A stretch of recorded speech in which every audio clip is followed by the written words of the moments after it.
So starting the test drive in the Suburban RST, the 5.3 has pretty good pickup, honestly. It's very quick, very agile. With this 10-speed automatic, you're able to get that sweet spot where you can really maximize the acceleration, but then also maximize fuel economy on the highway as well.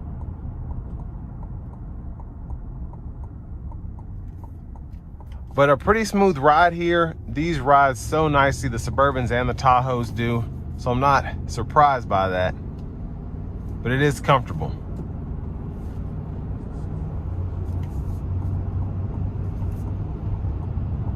Now we're gonna give it a little pull getting on the interstate here.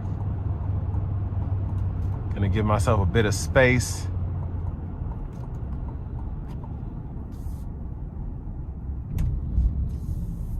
And actually we're gonna put in a sport mode, but I'm not gonna floor it. Here we go.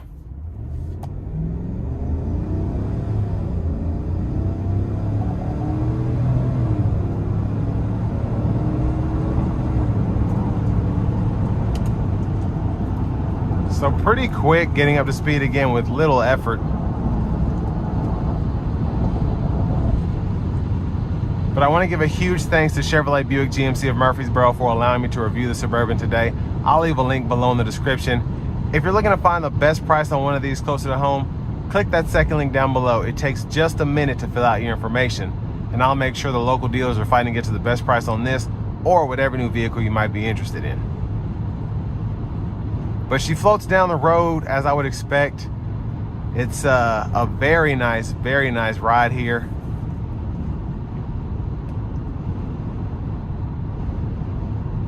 And the adaptive cruise is keeping that safe distance between myself and the vehicle in front of me. And as that vehicle gets out of the way, it'll speed back up to the speed I have it set at, and it'll keep going until another vehicle gets in front of it. We'll probably see here with this guy.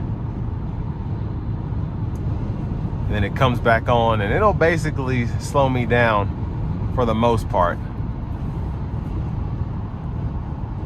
So that's not me braking, that's the vehicle braking, but I'm gonna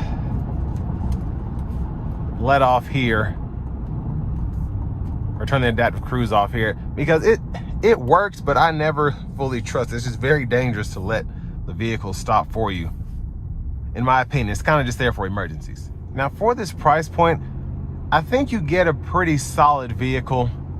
If you're not trying to get everything, you don't need to have it loaded out. You just like how this looks. You like having the heated seats, all the standard features of the Suburban, having that leather interior. This is a good way to go to keep that price as low as possible. Me personally, I would just upgrade a few things. I mean, not having a heated steering wheel, I think it's just robbery for this money.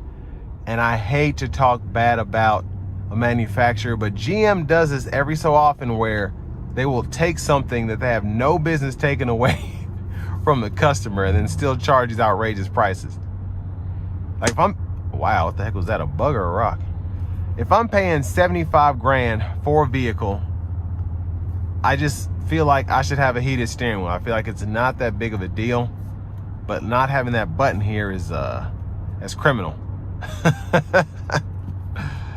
I mean, you get some Chevy Trax or some Chevy Trailblazers that have the heated steering wheel. We're gonna take it out of this almost 80 grand SUV.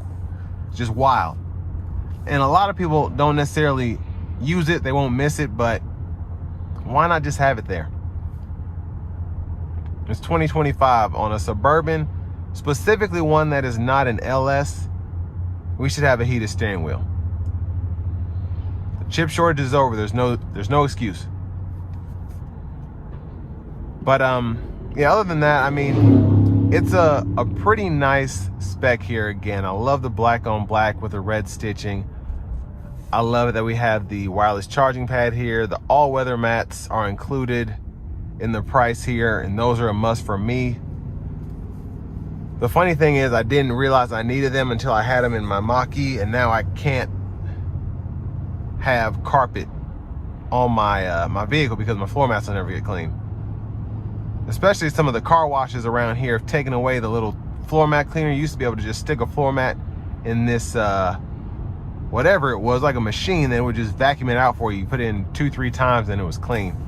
But that's gone, so shame, shame, shame.